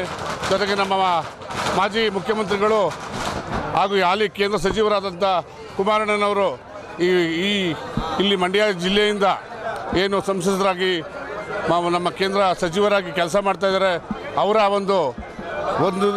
ಒಂದು ನೇತೃತ್ವದಲ್ಲಿ ಮಂಡ್ಯ ಜಿಲ್ಲೆಯಲ್ಲಿ ಇನ್ನೂ ಒಂದು ಉನ್ನತವಾದ ಮಟ್ಟದ ಕಾರ್ಖಾನೆಗಳನ್ನ ತೆಗೆಯೋದಕ್ಕೆ ಹಾಲಿಗೆ ಉತ್ಪನ್ನಕ್ಕೆ ಸಂಬಂಧಪಟ್ಟಂಗೆ ನಾವೆಲ್ಲ ಒಗ್ಗೂಡಿ ಕೆಲಸ ಮಾಡೋಣ ಅಂತ ಈ ಸಂದರ್ಭದಲ್ಲಿ ಹೇಳ್ತಾ ಮತ್ತೊಮ್ಮೆ ನಮ್ಮ NDA ಪಕ್ಷದ ಎಲ್ಲ ಕಾರ್ಯಕರ್ತರಿಗೆ ಮುಖಂಡರಿಗೆ ನಮ್ಮ ವಿಶೇಷವಾಗಿ ನಮ್ಮ ಹಾಲು ಉತ್ಪಾದಕರ ಪ್ರತಿನಿಧಿಗಳಾಗಿ ನನಗೆ ಮತ ಚಲಾಯಿಸಿದ ಎಲ್ಲ ನಮ್ಮ ಪ್ರತಿನಿಧಿಗಳಿಗೆ ನನ್ನ ಅನಂತ ನಮಸ್ಕಾರಗಳನ್ನು ತಿಳಿಸಕ್ಕೆ ಬಯಸ್ತೇನೆ. ಈ ಬಾರಿ ಮಂಡ್ಯ ಜಿಲ್ಲೆಯಲ್ಲಿ ಬಹುಶಃ ವಾತಾವರಣನೇ ನಾವು ಬೆಳಗ್ಗೆ ನಮ್ಮ ಮಾನ್ಯ ಸಚಿವರ ನೇತೃತ್ವದಲ್ಲಿ ಸಭೆ ನಡೆಸಿದಾಗ ನಾನು ಕೂಡ ನಮ್ಮ ಭಾಷಣದ ಆರಂಭದಲ್ಲಿ ಏನು ಮಂಡ್ಯ ಜಿಲ್ಲೆಯಲ್ಲಿ 12 ಚುನಾಯಿತ ನಿರ್ದೇಶಕರಿದ್ದಾರೆ. 12 ಚುನಾಯಿತ ನಿರ್ದೇಶಕರ ಪೈಕಿ ಸುಮಾರು 9ರಿಂದ 10 ನಿರ್ದೇಶಕರು ಕಾಂಗ್ರೆಸ್ ಪಕ್ಷದ ಬೆಂಬಲಿತ ನಿರ್ದೇಶಕರಾಗಿ ಆಯ್ಕೆಯಾಗ್ತಾರೆ ಅಂತ ನಾನು ಹೇಳಿದ್ದೆ. ಬಹುಶಃ ಆ ಒಂದು ಭವಿಷ್ಯ ನಿಜವಾಗ್ತಾ ಇದೆ. ವಿಶೇಷವಾಗಿ ನಾಮಂಗಲದಲ್ಲಿ ಕಳೆದ ಬಾರಿ ಕಾಂಗ್ರೆಸ್ ಪಕ್ಷ 2ಕ್ಕೂ ಕೂಡ ನಿರ್ದೇಶಕರು ಸೋತಿತ್ತು. ಈ ಸಾರಿ ನಾನು ಮತ್ತು ಲಕ್ಷ್ಮೀನಾರಾಯಣವರು ನಾವು ನಿರೀಕ್ಷಿಸಿದಂತೆ ಭಾಳ ದೊಡ್ಡ ಮಟ್ಟದ ಅಂತರದಿಂದ ಇಬ್ಬರೂ ಕೂಡ ನಾವು ಗೆದ್ದಿದ್ದೀವಿ. ಇದಕ್ಕೆ ಕಾರಣಕರ್ತ ನಮ್ಮ ನಾಯಕರಾದ ಚಲರಾಯಸ್ವಾಮಿಯವರು, ಜೊತೆಗೆ ಮಾನ್ಯ ಮುಖ್ಯಮಂತ್ರಿಗಳು, ಉಪಮುಖ್ಯಮಂತ್ರಿಗಳು, ಜೊತೆಗೆ ಕಾಂಗ್ರೆಸ್ ಸರ್ಕಾರದ ಗ್ಯಾರಂಟಿ ಯೋಜನೆಗಳು ಮತ್ತು ರೈತರ ಒಂದು ಭಾವನೆ ಕಾಂಗ್ರೆಸ್ ಪಕ್ಷದ ಪರವಾಗಿದೆ ಅನ್ನೋದಕ್ಕೆ ಈ ಒಂದು ಚುನಾವಣೆಯ ಫಲಿತಾಂಶ ನಿದರ್ಶನ. ಚಲುವಸ್ವಾಮಿಯವರ ಆಶೀರ್ವಾದದಿಂದ ನಾನು ಮತ್ತು ಅಪ್ಪಾಜಿಗೌಡರು ಈಗ ಒಂದು ದೊಡ್ಡ ಜಯಬೇರಿಗ ಇತಿಹಾಸ ಒಂದು ರಚನೆ ಆಗಿದೆ ಅಂತ ಹೇಳಿ ನಾನು ಇಷ್ಟಪಡ್ತೀನಿ. ಏಕೆಂದರೆ 230 ಓಟಲ್ಲಿ 172 ಓಟು ನಮ್ಮ ಅಪ್ಪಾಜಿಗೌಡರು ತಗೊಂಡಿದ್ದಾರೆ. ನಾನು 134 ಓಟು ತಗೊಂಡಿದ್ದೀನಿ. ಇದಕ್ಕೆಲ್ಲ ಕಾರಣಕರ್ತರು ನಮ್ಮ ಕಾಂಗ್ರೆಸ್ ಪಾರ್ಟಿಯ ಮುಖಂಡರುಗಳು ಮತ್ತು ಸ್ನೇಹಿತರು ಎಲ್ಲರದ್ದು ಕೂಡ ಯೋಗದಾನ ಇದೆ. ನಾವು ಮುಂದಿನ ದಿನಗಳಲ್ಲಿ ನಾನು ಮತ್ತು ಅಪ್ಪಾಜಿಗೌಡರು ತಾಲೂಕಿನ ರೈತರ ಪರವಾಗಿ ನಾವು ಕೆಲಸ ಮಾಡ್ತೀವಿ ಅಂತ ಈ ಸಂದರ್ಭದಲ್ಲಿ ಹೇಳಕ್ಕೆ ಇಷ್ಟಪಡ್ತೀನಿ. ಮನ್ಮೂಲ್ ನಿರ್ದೇಶಕರ ಚುನಾವಣೆಯಲ್ಲಿ ಕಾಂಗ್ರೆಸ್ ಪಕ್ಷದ ಅಭ್ಯರ್ಥಿಗಳು ಜಯಶೀಲರಾಗಲು ಕಾರಣಕರ್ತರಾದ ಸಹಕಾರ ಕ್ಷೇತ್ರದ ಎಲ್ಲ ಮತದಾರರಿಗೆ ಜಿಲ್ಲೆಯ ಜನರಿಗೂ ಕೃತಜ್ಞತೆ ಸಲ್ಲಿಸುತ್ತೇವೆ ಅಂತ ಕಾಂಗ್ರೆಸ್ ಜಿಲ್ಲಾಧ್ಯಕ್ಷ ಹಾಗೂ ಮೈಸೂರು ಅಧ್ಯಕ್ಷ CD ಗಂಗಾಧರ್ ತಿಳಿಸಿದರು. ಸುದ್ದಿಗೋಷ್ಠಿಯಲ್ಲಿ ಮಾತನಾಡಿದ ಅವರು, ಮನ್ಮೂಲ್ ಚುನಾವಣೆಯಲ್ಲಿ ಕಾಂಗ್ರೆಸ್ ಪಕ್ಷದ ಬೆಂಬಲಿತ ಅಭ್ಯರ್ಥಿಗಳನ್ನು ಗೆಲ್ಲಿಸಿ ಹೆಚ್ಚಿನ ಮಟ್ಟದ ಸೇವೆ ಸಲ್ಲಿಸಲು ಅವಕಾಶ ಕಲ್ಪಿಸಿದ್ದು ಅವರ ನಂಬಿಕೆಯನ್ನು ಉಳಿಸಿಕೊಳ್ಳುವುದಾಗಿ ಭರವಸೆ ನೀಡಿದರು. ಮಾಜಿ ಸಚಿವ CS ಪುಟ್ಟರಾಜು ನಮ್ಮ ನಾಯಕರ ವಿರುದ್ಧ ಡೆಡ್ ಹಾರ್ಸ್, ಜಸ್ಟ್ ಪಾಸ್ನಂತಹ ಹೇಳಿಕೆಗಳನ್ನು ನೀಡಿ ಟೀಕಿಸಿದ್ದು ಅವರಿಗೆ ಸಹಕಾರ ಬಂಧುಗಳು ಮನ್ಮೂಲ್ ಚುನಾವಣೆಯಲ್ಲಿ ತಕ್ಕ ಉತ್ತರ ನೀಡಿದ್ದಾರೆ ಎಂದರು. ಲೋಕಸಭಾ ಚುನಾವಣೆಯ ನಂತರದ ನಡೆದ ಜಿಲ್ಲಾ ಮಟ್ಟದ ಚುನಾವಣೆಯಲ್ಲಿ ಜಿಲ್ಲೆಗೆ ಕೃಷಿ ವಿಶ್ವವಿದ್ಯಾಲಯ, ಮೈಸೂರಿಗೆ ಆರ್ಥಿಕ ಶಕ್ತಿ ನೀಡಿದ ಮುಖ್ಯಮಂತ್ರಿ ಎನ್ ಚಲುವರಾಯಸ್ವಾಮಿ, ಉಪಮುಖ್ಯಮಂತ್ರಿ DK ಶಿವಕುಮಾರ್, ಜಿಲ್ಲಾ ಉಸ್ತುವಾರಿ ಸಚಿವ ಎನ್ ಚಲುವರಾಯಸ್ವಾಮಿ ಹಾಗೂ ಜಿಲ್ಲೆಯ ಎಲ್ಲ ಶಾಸಕರುಗಳಿಗೆ ಅಭಿವೃದ್ಧಿ ಕಾರ್ಯಕ್ರಮಗಳಿಗೆ ಆಶೀರ್ವಾದ ಮಾಡಿದ್ದಾರೆ ಅಂತ ಸಂತಸ ವ್ಯಕ್ತಪಡಿಸಿದರು. ನಿನ್ನೆ ನಡೆದಂಥ ಮನ್ಮೂಲ್ ಚುನಾವಣೆಯಲ್ಲಿ ಮಂಡ್ಯ ಜಿಲ್ಲೆಯ ಎಲ್ಲ ಹಾಲು ಉತ್ಪಾದಕ ಸಹಕಾರ ಬಂಧುಗಳು ನಮ್ಮ ಪಕ್ಷದ ಬೆಂಬಲಿತ ಅಭ್ಯರ್ಥಿಗಳನ್ನು ದಾಖಲೆಯ ಮಟ್ಟದಲ್ಲಿ ಗೆಲ್ಲಿಸೋದ್ರ ಮೂಲಕ ನಮ್ಮೆಲ್ಲ ಅಭಿವೃದ್ಧಿ ಕಾರ್ಯಕ್ರಮಗಳಿಗೆ ಮತ್ತು ಜನಪರವಾದ ಆಲೋಚನೆಗಳಿಗೆ ಪ್ರೋತ್ಸಾಹ ನೀಡಿದ್ದಾರೆ. ಎಲ್ಲ ಸಹಕಾರಿ ಬಂಧುಗಳಿಗೆ ನಮ್ಮೆಲ್ಲ ನಾಯಕರುಗಳ ಪರವಾಗಿ, ಭಾಳ ಮುಖ್ಯವಾಗಿ ನಮ್ಮ ಅಭ್ಯರ್ಥಿಗಳ ಪರವಾಗಿ, ನಮ್ಮ ಕಾಂಗ್ರೆಸ್ ಪಕ್ಷದ ಪರವಾಗಿ ಅಪಾರವಾದ ಕೃತಜ್ಞತೆಯನ್ನು ತಮ್ಮ ಮೂಲಕ ಸಲ್ಲಿಸಲಿಕ್ಕೆ ಬಯಸ್ತೀವಿ. ಕಳೆದ ಕೆಲವು ದಿನಗಳ ಹಿಂದೆ ಇದೇ ತಮ್ಮ ಸಮ್ಮುಖದಲ್ಲಿ ಪತ್ರಿಕಾ ಭವನದಲ್ಲಿ ಕೆಲವೊಂದು ವಿಚಾರ ಸಂಬಂಧಪಟ್ಟಂಗೆ ಮಾಜಿ ಸಚಿವರು ಆಡಿದಂಥ ಮಾತುಗಳನ್ನು ನಿಮ್ಮ ಎದುರುಗಡೆ ಎಲ್ಲ ಮಾತಾಡಿದ್ವಿ. ಪ್ರಜಾಪ್ರಭುತ್ವ ವ್ಯವಸ್ಥೆಯಲ್ಲಿ ಜಸ್ಟ್ ಪಾಸ್ ಅಂತ ಅನ್ನೋದು, ಡೆಡ್ ಆರ್ಸ್ ಅನ್ನೋದು, ಮತ್ತು ದೌರ್ಜನ್ಯ, ದಬ್ಬಾಳಿಕೆ, ಬೆದರಿಕೆ ಒಡ್ತಕ್ಕಂಥದ್ದು ಖಂಡಿತವಾಗಿ ಯಾವ ಪಕ್ಷದವ್ರಿಗೂ ಸಲ್ಲುವುದಿಲ್ಲ. ಅದನ್ನು ಮಾನ್ಯ ಮತದಾರ ಬಂಧುಗಳು ನಮ್ಮ ದೇಶದಲ್ಲಿ ಸ್ವೀಕರಿಸುವುದಿಲ್ಲ. ತಮಗೆ ಅವಕಾಶ ಸಿಕ್ತಂಥ ಸಂದರ್ಭದಲ್ಲಿ, ಮತದಾನ ಮಾಡ್ತಕ್ಕಂಥ ಸಂದರ್ಭದಲ್ಲಿ ಸಮರ್ಪಕವಾದ ಉತ್ತರವನ್ನು ಕೊಡ್ತಾರೆ ಅಂತ ಅನ್ನೋದಕ್ಕೆ ಈ ಮಂಡ್ಯ ಜಿಲ್ಲೆಯ ಹಾಲು ಒಕ್ಕೂಟದ ಚುನಾವಣೆನೇ ಸಾಕ್ಷಿ. ಕಳೆದ ತಮ್ಮೆದುರುಗಡೆ ಹೇಳಿದ್ವಿ, ನಮಗೆಲ್ಲ 50 ಲಕ್ಷ ರೂಪಾಯಿ ಡೆಫಾಮೇಷನ್ ಮಾನನಷ್ಟ ಮೊಕದ್ದಮೆ ಹಾಲು ನೀರು ಅಂತಕ್ಕಂಥ ಪ್ರಕರಣವನ್ನು ತಂದದಕ್ಕೆ ನಮ್ಮ ಮಾನನಷ್ಟ ಮೊಕದ್ದಮೆ ಮೂಡವ್ರೆ ಅಂತ ತಮ್ಮೆದುರುಗಡೆಲ್ಲೇ ಹೇಳಿದ್ವಿ. ಆ ಎಲ್ಲ ಒಂದು ಜನ ವಿರೋಧಿಯಾದ ಭಾವನೆಗಳಿಗೆ ಮತದಾರರು ನಮ್ಮ ಪಕ್ಷದ ಬೆಂಬಲಿತ ನಿರ್ದೇಶಕರನ್ನು ಗೆಲ್ಲಿಸೋದ್ರ ಮೂಲಕ ತಕ್ಕ ಉತ್ತರವನ್ನು ನೀಡಿದ್ದಾರೆ. ಕಳೆದ ಸಾರ್ವತ್ರಿಕ ಲೋಕಸಭಾ ಚುನಾವಣೆ ನಂತರ ನಡೆದಂಥ ಮೊದಲನೆಯ ಜಿಲ್ಲಾ ಮಟ್ಟದ ಚುನಾವಣೆಯಲ್ಲಿ ಇದೇ ಸ್ಥಾನದಲ್ಲಿ 5 ವರ್ಷಗಳಿಂದ ನಾವಿದ್ವಿ. ನಡೆದಂಥ ಚುನಾವಣೆಯಲ್ಲಿ ನಾವು ಜನರಿಂದ ತಿರಸ್ಕೃತರಾಗಿದ್ವಿ. ತದನಂತರ ರಚನಾತ್ಮಕ ವಿರೋಧ ಪಕ್ಷವಾಗಿ ಕೆಲಸ ಮಾಡೋದ್ರ ಮೂಲಕ, ಜೊತೆಗೆ ಅಲ್ಲಿರ್ತಕ್ಕಂಥ ಕೆಲವು ನ್ಯೂನತೆಗಳನ್ನು ಜನತೆ ಎದುರುಗಡೆ ತೆರೆದಿಡ್ತಕ್ಕಂಥ ಪ್ರಯತ್ನವನ್ನು ಮಾಡೋದಕ್ಕೆ ಇವತ್ತು ನಮ್ಮ ಸಹಕಾರಿ ಬಂಧುಗಳು ನಮ್ಮ ನಿರ್ದೇಶಕರುಗಳನ್ನು ಅತಿ ಹೆಚ್ಚಿನ ಸಂಖ್ಯೆಯಲ್ಲಿ ಗೆಲ್ಲಿಸಲಿಕ್ಕೆ ಸಹಕಾರ ನೀಡಿದ್ದಾರೆ. ಭಾಳ ಮುಖ್ಯವಾಗಿ ನಮ್ಮ ಜನಪ್ರಿಯ ಮುಖ್ಯಮಂತ್ರಿಗಳಾದ ಸಿದ್ದರಾಮಯ್ಯನವರಿಗೆ, ನಮ್ಮ ಉಪಮುಖ್ಯಮಂತ್ರಿಗಳಾದ ಡಿ ಕೆ ಶಿವಕುಮಾರ್ ಅವರಿಗೆ, ಎಲ್ಲಕ್ಕಿಂತ ಮುಖ್ಯವಾಗಿ ನಮ್ಮ ನಾಯಕರು, ನಮ್ಮ ಜಿಲ್ಲೆಯ ಉಸ್ತುವಾರಿ ಸಚಿವರು ಆದ ಸನ್ಮಾನ್ಯ ಚಲುವರಾಯಸ್ವಾಮಿ ಅವರು ಮತ್ತು ನಮ್ಮೆಲ್ಲ ಶಾಸಕರುಗಳು ನಮ್ಮ ಜಿಲ್ಲೆಯ ಬಗ್ಗೆ ಇಟ್ಟಿರ್ತಕ್ಕಂಥ ಅಭಿಮಾನ, ಅಭಿವೃದ್ಧಿ ಕಾರ್ಯಕ್ರಮಗಳನ್ನು ಸಮರೋಪಾದಿಯಲ್ಲಿ ನಡೀತಾ ಇರ್ತಕ್ಕಂಥ ರೀತಿಗೆ ಕೊಟ್ಟಿರ್ತಕ್ಕಂಥ ಜನತೆಯ ಸಹಕಾರಿ ಬಂಧುಗಳ ಉತ್ತರ ಇದು. ನೂತನ ವಿಶ್ವವಿದ್ಯಾನಿಲಯ ಆಗಿರ್ತಕ್ಕಂಥದ್ದಾಗಿರ್ಬೋದು, ಮೈಸೂರು ಸಕ್ಕರೆ ಕಾರ್ಖಾನೆಗೆ ವಿದ್ಯುತ್ ಬಿಲ್ ಮನ್ನಾ ಮಾಡ್ತಕ್ಕಂಥದ್ದು, ಅದಕ್ಕೆ ಶಕ್ತಿ ತುಂಬತಕ್ಕಂಥ ನಿಟ್ಟಿನಲ್ಲಿ ಕಳೆದ ಬಾರಿ 50 ಕೋಟಿ ಸಹಕಾರ ಕೊಟ್ಟಂಥದ್ದು, ಇವೆಲ್ಲದಕ್ಕೂ ಕೂಡ ಮಂಡ್ಯ ಜಿಲ್ಲೆಯ ಸಹಕಾರಿ ಬಂಧುಗಳು ಈ ಚುನಾವಣಾ ಫಲಿತಾಂಶದ ಮೂಲಕ ನಾವು ನಿಮ್ಮ ಅಭಿವೃದ್ಧಿ ಕಾರ್ಯಕ್ರಮಗಳ ಜೊತೆ ಇದ್ದೀವಿ, ನಿಮಗೆಲ್ಲ ರೀತಿಯ ರಾಜಕೀಯ ಶಕ್ತಿಯನ್ನು ನಾವು ಕೊಡ್ತೀವಿ, ಮುಂದಿನ ದಿನದಲ್ಲಿ ಇನ್ನೂ ಹೆಚ್ಚು ಸಹಕಾರವನ್ನು, ಅಭಿವೃದ್ಧಿಯನ್ನು ಮಂಡ್ಯ ಜಿಲ್ಲೆಗೆ ನೀಡಿ ಅಂತಕ್ಕಂಥದ್ದನ್ನು ನಮ್ಮೆಲ್ಲ ಶಾಸಕರುಗಳಿಗೆ, ನಮ್ಮ ಸಚಿವರುಗಳಿಗೆ ಒಂದು ಭರವಸೆಯನ್ನು, ಧೈರ್ಯವನ್ನು, ಶಕ್ತಿಯನ್ನು ಈ ಮತದಾನದ ಮೂಲಕ ತುಂಬಿದ್ದಾರೆ. ಸುದ್ದಿಗೋಷ್ಠಿಯಲ್ಲಿ ಕಾಂಗ್ರೆಸ್ SC/ST ವಿಭಾಗದ ಜಿಲ್ಲಾಧ್ಯಕ್ಷ ಶ್ರೀಧರ್, ಉಪಾಧ್ಯಕ್ಷ ವಿಜಯಕುಮಾರ್, ನಾಗರಾಜ್, ಉದಯ್, ಕಾಂಗ್ರೆಸ್ ನಗರ ಅಧ್ಯಕ್ಷ ರುದ್ರಪ್ಪ ಹಾಜರಿದ್ದರು. ಕೇಂದ್ರ ಬಜೆಟ್ ಮಂಡನೆ ರಾಷ್ಟ್ರಕ್ಕೆ ಅನುಕೂಲವಾಗುವ ಬಜೆಟ್ ಅಲ್ಲ, ನಮ್ಮ ರಾಜ್ಯಕ್ಕೆ ಅನ್ಯಾಯ ಆಗಿದೆ ಅಂತ ಮಂಡ್ಯದಲ್ಲಿ ಸಚಿವ ಎನ್ ಚಲುವರಾಯಸ್ವಾಮಿ ಹೇಳಿದರು. ಮಾಧ್ಯಮದವರೊಂದಿಗೆ ಮಾತನಾಡಿದ ಅವರು, ಕಾರ್ಪೊರೇಷನ್, ಪಂಚಾಯತ್ ರಾಜ್ಯದ ಬಜೆಟ್ಗಿಂತ ಒಂದು ಹೆಜ್ಜೆ ಕೆಳಗಿಳಿದಿದ್ದಾರೆ. ಅವರು ಪ್ರಚಾರ ಪ್ರಿಯರಾಗ್ತಿದ್ದಾರೆ ಅಷ್ಟೇ. ಮೂಗಿಗೆ ತುಪ್ಪ ಸವರಿಸುವ ಹಾಗೆ ಮಾಡಿದ್ದಾರೆ. ಬಿಹಾರಿಗೆ ಕೊಟ್ಟ ಹಾಗೆ ಕರ್ನಾಟಕಕ್ಕೆ ಕೊಟ್ಟಿಲ್ಲ. ಕರ್ನಾಟಕದ 19 ಜನ ಲೋಕಸಭೆಯಲ್ಲಿದ್ದಾರೆ. ಪ್ರಧಾನಮಂತ್ರಿ ಆಗುವುದಕ್ಕೆ ಮೋದಿ ಅವರಿಗೆ ಕರ್ನಾಟಕ ಅತಿ ದೊಡ್ಡ ಶಕ್ತಿ ತುಂಬಿದೆ. ಆದರೂ ಬರಗಾಲದ ಅನುದಾನ ಕೊಡಲ್ಲ. 7ನೇ ಹಣಕಾಸು ಯೋಜನೆ ವ್ಯತ್ಯಾಸದ ಹಣ ಕೊಡಲ್ಲ. ತುಂಗಭದ್ರಾ ಅಣೆಕಟ್ಟೆಗೂ ಇಲ್ಲ. ನಾವು ಯಾವ ರೀತಿ ಈ ಬಜೆಟ್ ಅಭಿನಂದಿಸೋದು ಅಂತ ಪ್ರಶ್ನಿಸಿದ್ರು. ರಾಜ್ಯದ ಬಜೆಟ್ಗಿಂತ ಒಂದು ಹೆಜ್ಜೆ ಕೆಳಗಿಳಿದವ್ರು. ಅವರು ಪ್ರಚಾರ ಪ್ರಿಯರಾಯ್ತವ್ರೆ. ಒಂದು 2-3 ಕಾರ್ಯಕ್ರಮ ಮೂಗಿಗೆ ತುಪ್ಪ ತೋರಿಸೋ ಥರ ಮಾಡವ್ರೆ. ಈ ಟ್ಯಾಕ್ಸು, ಕೃಷಿಗೇನೋ ಮಾಡಿದ್ವಿ ಅನ್ನೋದು, ಈ ಥರದ್ದು 2-3 ವಿಚಾರವನ್ನು ಅಲ್ಲಿ ಕೊಟ್ಟಿದ್ದಾರೆ. ಮುಖ್ಯವಾಗಿ ಬಿಹಾರ್ ಕೊಟ್ರಲ್ಲ, ಕರ್ನಾಟಕದವ್ರು ಏನು ಮಾಡಿದ್ರು, 19 ಜನ ಲೋಕಸಭೆ ಕಳಿಸಿದ್ದಾರೆ. ಕಳೆದ ಬಾರಿ 27 ಜನ ಲೋಕಸಭೆ ಕಳಿಸಿದ್ದಾರೆ. ಪ್ರಧಾನಮಂತ್ರಿ ಆಗಲಿಕ್ಕೆ ಮೋದಿಯವರಿಗೆ ಕರ್ನಾಟಕನೂ ಸಹ ದೊಡ್ಡ ಪ್ರಮಾಣದ ಶಕ್ತಿಯನ್ನು ತುಂಬಿರ್ತಕ್ಕಂಥದ್ದು 3ನೇ ಬಾರಿಗೂ. ಮೊದಲು 2ನೇ ಬಾರಿ ಮಾಡಿ 3ನೇ ಬಾರಿ ಬರಗಾಲದ ಮೆಮೊರಂಡಮು ದುಡ್ಡು ಕೊಡಲ್ಲ. 7ನೇ ಹಣಕಾಸಿನ ಯೋಜನೆಯಲ್ಲಿ ವ್ಯತ್ಯಾಸದ ಘೋಷಣೆ ಮಾಡಿರೋ ಹಣ ದುಡ್ಡು ಕೊಡಲ್ಲ. ಅವ್ರ ಬಜೆಟ್ನಲ್ಲಿ ಬೆಂಗಳೂರು ಅಭಿವೃದ್ಧಿಗೆ ಘೋಷಣೆ ಮಾಡಿರೋದು ಕೊಡಲ್ಲ.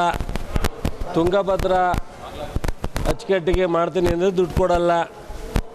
ನಾವು ಯಾವ ರೀತಿ ಬಜೆಟನ್ನು ಅಭಿನಂದಿಸಬೇಕು ಹೇಳಿ? ಯಾವ ರೀತಿ ಈ ಬಜೆಟನ್ನು ನಾವು ಅಭಿನಂದಿಸಬೇಕು? ನಮಗೇನಾದ್ರು ಕರ್ನಾಟಕಕ್ಕೆ ಒಂದು ವಿಶೇಷವಾದಂಥ ಸೌತಲ್ಲಿ ನಮ್ಮ ಕೊನೆಯದು. ಇವತ್ತು ಬೇರೆ ಬೇರೆ ಕಾರಣಕ್ಕೆ ಒಂದಷ್ಟು ಜನ ತಮಿಳ್ನಾಡವರು ಹೆಚ್ಚಿಗೆ ತೊಗೊಂಡೋಗೋರೆ, ಕೇರಳದವರು ಬ್ಯಾಲೆನ್ಸ್ ಆಗಿರ್ತಾರೆ, ಅವ್ರಿಗೆ ನಮ್ಮಷ್ಟು ಸಮಸ್ಯೆ ಕಡಿಮೆ ಇರ್ಬೋದು. ಆಂಧ್ರದವರು ಸಹ ತಮಿಳ್ನಾಡು ಥರ ಉಪಯೋಗಿಸ್ಕೊಂಡಿದ್ದಾರೆ. ಕರ್ನಾಟಕದ ಜನ ಏನು ಮಾಡಿದ್ರು? ಇಲ್ಲಿ ಕಾಂಗ್ರೆಸ್ಸು ಆಡಳಿತ ಇದೆ, ಆಯಿತು. ಕಳೆದ ಬಾರಿ BJPನೇ ಇತ್ತು, ಅವಾಗಲಾರು ಮಾಡ್ತಾರೆ ಏನು ಕಡಿದ ನಾವು. ಯಡಿಯೂರಪ್ಪನವರು ಬೊಮ್ಮಾಯಿಯವರು ಆಡಳಿತ ಮಾಡೋ ಸಂದರ್ಭದಲ್ಲಿ 2 ಕಡೆ ಟೂ ಟೈರ್ ಅಂತಿರು ಅಂತ, ಅವಾಗಲೂ ಮಾಡಲಿಲ್ಲ, ಇವಾಗಲೂ ಮಾಡಲ್ಲ. ಟೋಟಲಿ ಆ ಬಜೆಟನ್ನು ಒಳಗಡೆ ಹೋಗಿ ನೋಡಿದ್ರೆ ಆ ಥರದ್ದು ಈ ರಾಷ್ಟ್ರಕ್ಕೆ ಏನು ಅನುಕೂಲ ಆಗುವಂಥ ಒಂದು ಬಜೆಟ್ ಅಲ್ಲ. ಕುಮಾರಸ್ವಾಮಿ ಅವರ ಭರವಸೆ ಗೊತ್ತಿದೆ. ಕುಮಾರಸ್ವಾಮಿ ಮಾತಿನಲ್ಲಿ ರುಸ್ತುಮರು, ಅನುಕಂಪ ಗಿಟ್ಟಿಸುವಲ್ಲಿ ನಂಬರ್ 1. ಸಿಂಪಲ್ ಮನುಷ್ಯ ಅನ್ನೋದನ್ನ ಎಕ್ಸ್ಪೋಸ್ ಮಾಡ್ಕೋತಾರೆ. ನೀವು ಪ್ಯಾಂಟ್ ಪಂಚೆ ಸೂಟ್ ಹಾಕೊಂಡು ಬರ್ತಿರೋ ನಮಗೆ ಹೊಟ್ಟೆ ತುಂಬಲ್ಲ. ನೀವು ಪ್ಯಾಂಟ್ ಪಂಚೆ ಸೂಟ್ ಹಾಕೊಂಡು ಬಂದ್ರೆ ಹೊಟ್ಟೆ ತುಂಬಲ್ಲ. ರಾಜ್ಯಕ್ಕೆ ಅನುಕೂಲವಾಗುವ ಕಾರ್ಯಕ್ರಮ ಕೊಡಿಸಿ. 25,000 ಕೋಟಿ ನೀರಾವರಿಗೆ ಕೊಡಿಸ್ಲಿ. ಒಂದು ಸಮಗ್ರವಾದ ರಾಜ್ಯದ ಅಭಿವೃದ್ಧಿ ಮಾಡಿಸ್ಲಿ. ಏನಾದರೂ ಒಂದು ಘೋಷಣೆ ಮಾಡಬೇಕಿತ್ತು. ನಾನೇ ಅಭಿನಂದಿಸ್ತಾ ಇದ್ದೆ ಎಂದರು. ಭಾಳ ಸಿಂಪಲ್ ಮನುಷ್ಯ ಅನ್ನೋಂಥದ್ದನ್ನ ಎಕ್ಸ್ಪೋಸ್ ಮಾಡ್ಕೊಳ್ಳೋದ್ರಲ್ಲಿ ನಂಬರ್ 1. ನಮ್ಗೆ ಅದರಿಂದ ಏನು ಹೊಟ್ಟೆ ತುಂಬಲ್ಲ ರೀ. ನಮ್ಗೇನಾರ ಕಾರ್ಯಕ್ರಮ, ನೀವು ಪ್ಯಾಂಟ್ ಹಾಕೊಂಬತ್ತೀರೋ, ಪಂಚೆ ಹಾಕೊಂಬತ್ತೀರೋ, ಸೂಟ್ ಹಾಕೊಂಬತ್ತೀರೋ, ನೀವು ಯಾವ ಕಾರಲ್ಲಿ ಬರ್ತೀರೋ, ನೀವು ಹೆಲಿಕಾಪ್ಟ್ರಲ್ಲಿ ಬರ್ತೀರೋ, ಸ್ಪೆಷಲ್ ಫ್ಲೈಟಲ್ಲಿ ಬರ್ತೀರೋ, ನಮ್ಗೆ ಅವೆಲ್ಲ ಇಲ್ಲ. ಅದರಿಂದ ಏನು ನಮ್ಮ ಹೊಟ್ಟೆ ತುಂಬಲ್ಲ ಈ ರಾಜ್ಯಕ್ಕೆ ಜನಕ್ಕೆ. ನಮಗೇನಾದ್ರೂ ಈ ರಾಜ್ಯಕ್ಕೆ ಅನುಕೂಲ ಆಗುವಂಥ ಕಾರ್ಯಕ್ರಮ ಕೊಡಿಸ್ಲಿ ರೀ. ಒಂದು 25,000 ಕೋಟಿ ನೀರಾವರಿಗೆ ಕೊಡಿಸ್ಲಿ. ಈ ಥರದ್ದು ಏನಾದ್ರು ಒಂದು ಸಮಗ್ರವಾಗಿ ರಾಜ್ಯದ ಅಭಿವೃದ್ಧಿಗೆ, ಒಂದು ನ್ಯಾಷನಲ್ ಹೈವೇಗೆ ಒಂದಷ್ಟು ಕನ್ವರ್ಟ್ ಮಾಡಲಿ, ರಸ್ತೆ ಕೊಡಲಿ, ಒಂದು 10,000 ಕೋಟಿ ವಿಶೇಷವಾಗಿ ಏನಾದ್ರು ಒಂದು ಘೋಷಣೆ ಮಾಡಬೇಕಾಯ್ತಲ್ಲ. ನಾವು ಈ ಒಂದು ಬಜೆಟ್ನಲ್ಲಿ ಕರ್ನಾಟಕಕ್ಕೆ ನೀರಾವರಿಗೋಸ್ಕರ ವಿಶೇಷವಾಗಿ ಒಂದು 25,000 ಕೋಟಿ ಕೊಟ್ಟಿದ್ದೀವಿ ಅಂತ ನಾನೇ ಹೇಳ್ತಿದ್ದೆ, ಅಭಿನಂದಿಸಿದ್ದು. ಕುಮಾರಸ್ವಾಮಿಯರ ರೆಫರೆನ್ಸ್ ಮಾಡ್ತಾರೋ ಬಿಡ್ತಾರೋ, ಜೋಶಿ ಕುಮಾರಸ್ವಾಮಿ ಇಬ್ಬರ ಹೆಸರನ್ನು ಹಾಕಿಬಿಡ್ಲಿ. ಟೋಟಲಿ ನಮ್ಮ ರಾಜ್ಯಕ್ಕಂತೂ ಅತ್ಯಂತ ಅನ್ಯಾಯ ಆಗಿದೆ. ಇನ್ನು ಸಿಎಂ ಬದಲಾವಣೆ ಆರ್ ಅಶೋಕ್ ಹೇಳಿಕೆ ವಿಚಾರಕ್ಕೆ ಸಂಬಂಧಪಟ್ಟಂತೆ ಮಾತನಾಡಿ, ಆರ್ ಅಶೋಕ್ ಯಾವಾಗ AICC ಇನ್ಚಾರ್ಜ್ ತಗೊಂಡಿದ್ರು, ಫಸ್ಟ್ ಅವರ ಪಾರ್ಟಿಯಲ್ಲಿರೋದನ್ನು ಸರಿಪಡಿಸಲಿ. ನಮ್ಮ ಪಾರ್ಟಿಯವರು ಗೌರವವಾಗಿ ನಡೆದುಕೊಳ್ತಿದ್ದಾರೆ, ಅವರ ಪಾರ್ಟಿಯಲ್ಲಿ ತೊಡೆ ತಟ್ಟುತ್ತಿದ್ದಾರೆ ಅಂತ ಹೇಳಿದರು. ಓಹೋ, ಅಂದರೆ ಅವ್ರು ಯಾವತ್ತು AICC ಇನ್ಚಾರ್ಜ್ ತೊಗೊಂಡಿದ್ರೋ ಗೊತ್ತಿಲ್ಲ ನನಗೆ. ಫಸ್ಟು ಅವರ ಪಾರ್ಟಿನಲ್ಲಿ ಇರ್ತಕ್ಕಂಥ ನಮ್ಮ ಪಾರ್ಟಿನಲ್ಲಿ ಗೌರವವಾಗಿ ನಡ್ಕೊತಾವ್ರೆ. ಅಧಿಕಾರ ಅಟ್ಟೆ ನನಗೂ ಅವಕಾಶ ಬಂದರೆ ಕೊಡಿ ಅಂತಾರೆ. ಅವ್ರ ಪಾರ್ಟಿಲಿ ತೊಡೆ ತಡ್ತಾರೆ. ನಾನು ಶಿಕಾರಿಪುರಕ್ಕೆ ಸ್ಟಾರ್ಟ್ ಮಾಡ್ತೀನಿ ಅಂತಾನೆ. ಇನ್ನೊಬ್ಬ ಮನೆ ಡಾಕ್ಟರ್ ಸುಧಾಕರ್ ಹೇಳೋರಲ್ಲ, ಬಟ್ ಅದು ಸರ್ ಮಾಡೋಕ್ಕೆ ಹೇಳಿ ಅಶೋಕ್. ಯಾರ ಪಾರ್ಟಿಲೂ ಯಾತಕ್ಕೆ ಕೊಟ್ಟಿದ್ದಾರೆ ನನಗೆ ಗೊತ್ತಿಲ್ಲ. ಮುಖ್ಯಮಂತ್ರಿ ಮಾತನಾಡ್ತಾರೆ, ಪಕ್ಷ ಇದೆ, ಅವರೇನು ಎಲ್ಲೂ ಕಾರಣನ ಎಕ್ಸ್ಪ್ರೆಸ್ ಮಾಡಿಲ್ಲ. ಸೊ ಅವರಿಗೆ ಇಲ್ಲಿವರೆಗಿದ್ರು ಮುಂದಕ್ಕೆ ಏನಾರ ಬೇರೆ ಥರ ಅವಕಾಶ ಕೊಡಲಿ ಮಾಡಿದಾರ ಅಥವಾ ಏನು ಅಂತೇಳಿ ಮುಖ್ಯಮಂತ್ರಿಯವರು ಅವರು ಭಾಳ ಆತ್ಮೀಯರಿರೋದ್ರಿಂದ ಅವ್ರ ಜೊತೆ ಮಾತನಾಡ್ತಾರೆ. ಅದೇ ಅವ್ರ ಆತ್ಮೀಯರಿರೋದ್ರಿಂದ ಅವ್ರ ಜೊತೆ ಮಾತನಾಡ್ತಾರೆ. ದಶಮುಖ ಸಾಮಾಜಿಕ ಸೇವಾ ಟ್ರಸ್ಟ್ ವತಿಯಿಂದ ಆರೋಗ್ಯಕರ ಜೀವನಕ್ಕೆ ರಾಗಿಯ ಮಹತ್ವ ಕುರಿತು ಉಪನ್ಯಾಸ ಮತ್ತು ರಾಜ್ಯ ಮಟ್ಟದ ನಾಟಿ ಕೋಳಿ ಸಾಂಬಾರ್ನಲ್ಲಿ ರಾಗಿ ಮುದ್ದೆ ಉಣ್ಣುವ ಸ್ಪರ್ಧೆಯನ್ನು ಫೆಬ್ರವರಿ 5ರಂದು ಹಮ್ಮಿಕೊಳ್ಳಲಾಗಿದೆ ಅಂತ ಟ್ರಸ್ಟ್ನ ಅಧ್ಯಕ್ಷ HK ಬೊಮ್ಮೇಗೌಡ ತಿಳಿಸಿದರು. ಸುದ್ದಿಗೋಷ್ಠಿಯಲ್ಲಿ ಮಾತನಾಡಿದ ಅವರು, ದಶಮುಖ ಸಾಮಾಜಿಕ ಸೇವಾ ಟ್ರಸ್ಟ್ನ 8ನೇ ವರ್ಷದ ವಾರ್ಷಿಕೋತ್ಸವದ ಅಂಗವಾಗಿ ರಾಗಿಯ ಮಹತ್ವವನ್ನು ತಿಳಿಸುವ, ರಾಗಿಯಿಂದ ಆರೋಗ್ಯಕ್ಕಾಗುವ ಉಪಯೋಗದ ಬಗ್ಗೆ ಜಾಗೃತಿ ಮೂಡಿಸುವಂತಹ ಸಲುವಾಗಿ ಕಾರ್ಯಕ್ರಮವನ್ನು ಆಯೋಜಿಸಲಾಗಿದೆ ಎಂದು ಕಾರ್ಯಕ್ರಮವನ್ನು ಫೆಬ್ರವರಿ 5ರ ಬೆಳಗ್ಗೆ 10:30ಕ್ಕೆ ಬೆಂಗಳೂರಿನ ಬಿಳಿಕಹಳ್ಳಿ ವಿಜಯ ಬ್ಯಾಂಕ್ ಲೇಔಟ್ನ ಮುಲ್ಕಿ ಸುಧಾರಾಮ್ ಶೆಟ್ಟಿ ಮೆಮೋರಿಯಲ್ ಹಾಲ್ನಲ್ಲಿ ಉಪನ್ಯಾಸ ಕಾರ್ಯಕ್ರಮ ನಡೆಯಲಿದ್ದು, ವಿಶ್ವ ಒಕ್ಕಲಿಗ ಮಹಾಸಂಸ್ಥಾನ ಮಠದ ಪೀಠಾಧ್ಯಕ್ಷ ನಿಶ್ಚಲಾನಂದನಾಥ ಸ್ವಾಮೀಜಿ ಉದ್ಘಾಟಿಸಲಿದ್ದು, ಸಚಿವ ಎನ್ ಚಲುವರಾಯಸ್ವಾಮಿ, ಸ್ಥಳೀಯ ಶಾಸಕ ಸತೀಶ್ ರೆಡ್ಡಿ ಸೇರಿದಂತೆ ಹಲವು ಗಣ್ಯರು ಭಾಗವಹಿಸುವರು ಅಂತ ಹೇಳಿದರು. ಅಂದು ಮಧ್ಯಾಹ್ನ 1:30ಕ್ಕೆ ರಾಜ್ಯ ಮಟ್ಟದ ನಾಟಿ ಕೋಳಿ ಸಾಂಬಾರ್ನಲ್ಲಿ ರಾಗಿ ಮುದ್ದೆ ಉಣ್ಣುವ ಸ್ಪರ್ಧೆ ನಡೆಯಲಿದ್ದು, ಪ್ರವೇಶ ಶುಲ್ಕ ₹1,000 ನಿಗದಿಪಡಿಸಲಾಗಿದೆ. ವಿಜೇತರಿಗೆ ಪ್ರಥಮ ಬಹುಮಾನ ₹25,000, ದ್ವಿತೀಯ ಬಹುಮಾನ ₹15,000 ಹಾಗೂ ತೃತೀಯ ಬಹುಮಾನ ₹7,500 ನೀಡಲಾಗುತ್ತೆ. ಹೆಚ್ಚಿನ ಮಾಹಿತಿಗಾಗಿ 9242295531 9845977547 ಸಂಖ್ಯೆಯನ್ನು ಸಂಪರ್ಕಿಸಲು ಕೋರಲಾಗಿದೆ ಅಂತ ಮಾಹಿತಿ ನೀಡಿದರು. ಇವತ್ತು ಬೆಂಗಳೂರಿನಂಥ ಮಹಾನಗರದಲ್ಲಿ ಅವೈಜ್ಞಾನಿಕವಾದಂಥ ಆಹಾರವನ್ನು ಸೇವನೆ ಮಾಡ್ತಕ್ಕಂಥದ್ದು ಭಾಳ ಜಾಸ್ತಿ ಆಗಿದೆ. ಅದರಲ್ಲೂ ಪಿಜ್ಜಾ, ಬರ್ಗರ್, ನೂಡಲ್ ತಿನ್ನೋದು ಬಿಡಿ, ರಾಗಿ ಗಂಜಿ, ರಾಗಿ ಮುದ್ದೆ ತಿಂದು ಆರೋಗ್ಯವಾಗಿರಿ ಅನ್ನೋ ಒಂದು ಸಂದೇಶದೊಂದಿಗೆ ನಾವು ಮಾರ್ಚ್ 5ನೇ ತಾರೀಕು ಬುಧವಾರ 10:30 ಗಂಟೆಗೆ ರಾಜ್ಯ ಮಟ್ಟದ ಒಂದು ಆರೋಗ್ಯಕರ ಜೀವನಕ್ಕೆ ರಾಗಿಯ ಮಹತ್ವ ಕುರಿತು ಉಪನ್ಯಾಸ ಮತ್ತು ರಾಜ್ಯ ಮಟ್ಟದ ನಾಟಿ ಕೋಳಿ ಸಾಂಬಾರನ್ನು ರಾಗಿ ಮುದ್ದೆಯನ್ನು ಉಣ್ಣುವ ಸ್ಪರ್ಧೆಯನ್ನು ನಾವು ಬೆಂಗಳೂರಿನ ಬನ್ನೇರುಘಟ್ಟ ರಸ್ತೆಯ ವಿಜಯ ಬ್ಯಾಂಕ್ ಲೇಔಟ್ನಲ್ಲಿ ಏರ್ಪಡಿಸಿದ್ದೀವಿ. ನಾವು 2019ರಲ್ಲಿ ಒಂದು ಬಾರಿ ರಾಜ್ಯ ಮಟ್ಟದ ರಾಗಿ ಮುದ್ದೆ ಉಣ್ಣೋ ಸ್ಪರ್ಧೆ ಮಾಡಿದ್ದು. ಅವತ್ತು ಸುಮಾರು ಒಂದು 26 ಜನ ಸ್ಪರ್ಧಿಗಳು ಭಾಗವಹಿಸಿದರು. ಮತ್ತು ರಾಗಿ ಬಗ್ಗೆ ಮಹತ್ವವಾದಂಥ ಉಪನ್ಯಾಸವನ್ನು ನಮ್ಮ GKVK ಬೆಂಗಳೂರು ಕೃಷಿ ವಿಶ್ವವಿದ್ಯಾಲಯದಿಂದ ಬಂದು ಆ ರಾಗಿಯ ಮಹತ್ವದ ಬಗ್ಗೆ ಅನೇಕ ವಿಚಾರಗಳನ್ನು ತಿಳಿಸ್ಕೊಟ್ಟಿದ್ರು. ಅದೇ ರೀತಿ ಇವತ್ತು ಈ ವರ್ಷ ಆಯೋಜಿಸಿದ್ದೀವಿ. ಸ್ಪರ್ಧೆಯಲ್ಲಿ ಇವತ್ತು ವಿಜೇತರಾದಂಥವರಿಗೆ ₹25,000 ಬಹುಮಾನವನ್ನು, ಪ್ರಥಮ ಬಹುಮಾನವನ್ನು ನಾವು ಇವತ್ತು ಕೊಡ್ತಾಯಿದ್ದೀವಿ. ಮತ್ತು ಎರಡನೇ ಬಹುಮಾನವಾಗಿ ₹15,000 ಸಹ ಕೊಡ್ತಾಯಿದ್ದೀವಿ. ಮೂರನೇ ಬಹುಮಾನವಾಗಿ ₹7,500 ನಾವು ಇವತ್ತು ಪ್ರಕಟಣೆ ಮಾಡಿದ್ದೀವಿ. ಸ್ಪರ್ಧೆಯಲ್ಲಿ ಭಾಗವಹಿಸಿದಂಥ ಎಲ್ಲರಿಗೂ ಸಹ ಒಂದು ಪ್ರಶಂಸನಾ ಪತ್ರವನ್ನು ಸಹ ನೀಡ್ತಾ ಇದ್ದೀವಿ. ಇದಕ್ಕಿಂತ ಹೆಚ್ಚಾಗಿ ನಾವು ಈ ರಾಗಿಯ ಒಂದು ಅಂತಾರಾಷ್ಟ್ರೀಯ ಮಟ್ಟದಲ್ಲಿ, ರಾಜ್ಯ ಮಟ್ಟದಲ್ಲಿ ಪರಿಚಯಿಸಬೇಕು. ರಾಗಿ ಊಟದಿಂದ ಆಗ್ತಕ್ಕಂಥ ಆರೋಗ್ಯಕರ ಬೆಳವಣಿಗೆಗಳ ಬಗ್ಗೆ ಹೆಚ್ಚಿನ ಮಹತ್ವವನ್ನು ಕೊಟ್ಟು ಈ ಒಂದು ವಿಶೇಷ ಉಪನ್ಯಾಸ ಮತ್ತು ಸ್ಪರ್ಧೆಯನ್ನು ಏರ್ಪಡಿಸ್ತಾ ಇದ್ದೀವಿ. ಈ ಕಾರ್ಯಕ್ರಮ ಉದ್ಘಾಟನೆಗೆ ಮಂತ್ರಿಗಳು, ಶಾಸಕರುಗಳು, ಸಾಹಿತಿಗಳು ಎಲ್ಲರೂ ಸಹ ಸೇರ್ತಾ ಇದ್ದಾರೆ. ದಯಮಾಡಿ ಈ ಒಂದು ಕಾರ್ಯಕ್ರಮಕ್ಕೆ ತಾವು ಬರಬೇಕು. ಮತ್ತು ಈ ಕಾರ್ಯಕ್ರಮವನ್ನು ಹೆಚ್ಚು ಸುದ್ದಿಯನ್ನು, ಅದರಲ್ಲೂ ನಾನು ಮಂಡ್ಯ ಜಿಲ್ಲೆಯವನಾದ್ದರಿಂದ, ನಾನು ಬೆಂಗಳೂರಿನಲ್ಲಿರೋದ್ರಿಂದ ಇಂಥ ಒಂದು ಕಾರ್ಯಕ್ರಮವನ್ನು ಆಯೋಜನೆ ಮಾಡಿದ್ದೀನಿ. ದಯಮಾಡಿ ತಮ್ಮೆಲ್ಲರ ಸಹಕಾರ ಬೇಕು. ಸುದ್ದಿಗೋಷ್ಠಿಯಲ್ಲಿ ಉಪಾಧ್ಯಕ್ಷ ಎಚ್ ಎ ರವಿಶಂಕರ್, ಮಂಗಲ ಲಂಕೇಶ್, ಶಿವಪ್ಪ, ವೈಡಿ ರವಿಶಂಕರ್, ಜೆಬಿ ರಮೇಶ್ ಗೌಡ ಹಾಜರಿದ್ದರು.